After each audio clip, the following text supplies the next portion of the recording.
Vaksin meningitis melindungi bayi dari infeksi mematikan. Meningitis menyebabkan 250.000 kematian per tahun secara global. 1 dari 10 kasus berakibat fatal, dan 20% survivors mengalami komplikasi permanen. Meningitis adalah peradangan pada meninges yang merupakan selaput pelindung otak dan sumsum tulang belakang yang dapat menyebabkan kerusakan otak permanen atau kematian. Patogen penyebab dapat berupa Neisseria meningitidis, Haemophilus influenza tipe B, dan juga Streptococcus pneumoniae. Neisseria meningitidis adalah bakteri gram negatif berbentuk Diplococcus dengan ukuran 0,6-1 mikrometer yang memiliki kapsul polisakarida dengan 6 serogrup utama yaitu A, B, C, W, Y, X.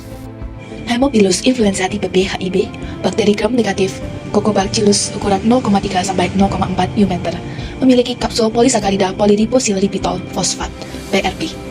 Jenis vaksin meningitis: vaksin HIB konjugat PRP T PRP OMP, vaksin meningokokus konjugat MEN-ACWY, vaksin meningokokus B MEN-B, vaksin HIB konjugat antigen polisakarida PRP 10-25 μg, carrier protein tetanus toxoid atau CRM197, ukuran kompleks 50-100 kDa. Vaksin MEN-ACWY konjugat antigen polisakarida dari segrup A, C, W, Y, masing-masing 10 mg, carrier CRM197 atau tetanus toxoid, adjuvan aluminium fosfat. Vaksin MEN-B, MAC MEN-B, PEG0, jenis protein rekombinan tambah outer membrane vesicle OMV, komponennya 4 antigen protein FHBP, NADA, NHBA, POLA, adjuvan aluminium hidroksida.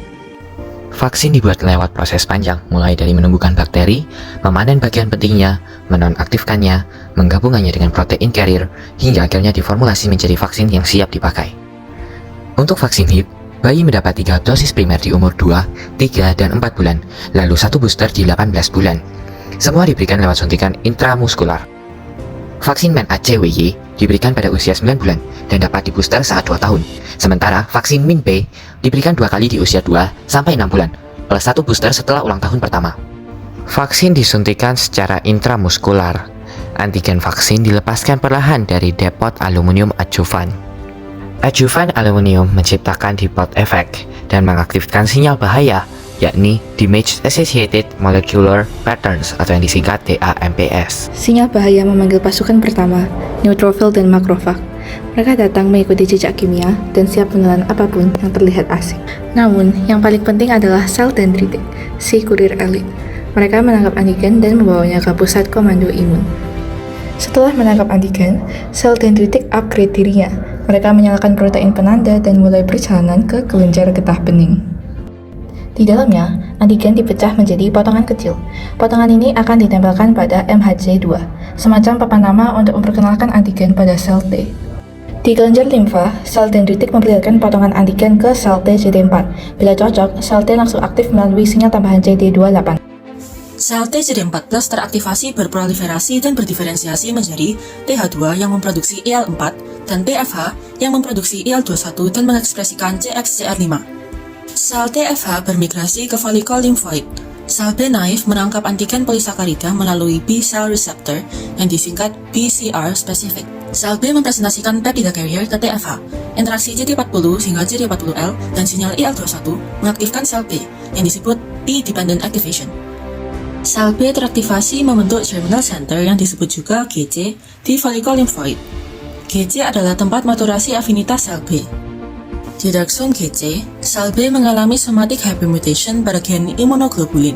Enzim AID menghasilkan mutasi acak untuk meningkatkan afinitas antibodi. Di light zone, sel B dengan PCR afinitas tinggi terhadap antigen diseleksi untuk bertahan. Sel B afinitas rendah mengalami apoptosis. Proses ini disebut class switch recombination atau CSR, di mana sel B berganti dari memproduksi IgM ke IgG yang lebih efektif. Proses ini dipandu oleh sitokin TFH. Sel B teraktivasi berdiferensiasi menjadi 2 bagian, yaitu yang pertama sel plasma memproduksi antibodi sekitar 500-2000 molekul per detik, sedangkan sel B memory adalah long-lived quiescent cells. Sel plasma memproduksi antibodi IgG spesifik anti-kapsul polisakarida meningitis. Antibodi disekresikan ke sirkulasi darah dalam jumlah besar. Fungsi antibodi IgG adalah yang pertama ada neutralisasi, yaitu mencegah adesi bakteri. Yang kedua ada opsonisasi, yaitu menandai bakteri untuk fagositosis. Dan yang terakhir ada aktivasi komplement, yaitu lisis bakteria via MAC. Sel B memori tersimpan di sumsum tulang, limpa, dan kelenjar limfe. Sel ini dapat bertahan puluhan tahun.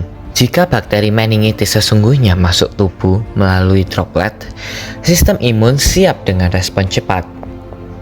Sel B memori langsung mengenali antigen dan teraktivasi dalam 1-3 hari melalui respons sekunder. Tidak perlu GC reaction lagi. Respons sekunder menghasilkan antibodi 10-100 kali lebih banyak dan lebih cepat. Bakteri dieliminasi sebelum menyebabkan meningitis. Efikasi vaksin. Vaksin HIP efektif 95 hingga 100% mencegah penyakit invasif. Vaksin MenACWY efektif 80 hingga 95%. Dan vaksinasi MenB efektif 75-85% dalam perlindungan bertahan 3-5 tahun. Vaksinasi massal menciptakan herd immunity, lebih dari 80% cakupan, melindungi bayi yang belum divaksin dan individu imunocompromised. Keamanan vaksin memiliki efek samping nyeri lokal 20-50%, demam ringan kurang dari 5%, reaksi serius sangat jarang, kemungkinan 0,001%, disetujui WHO dan BPOM. Vaksinasi meningitis memberikan perlindungan optimal melalui pembentukan antibodi spesifik dan memori imunologis jangka panjang.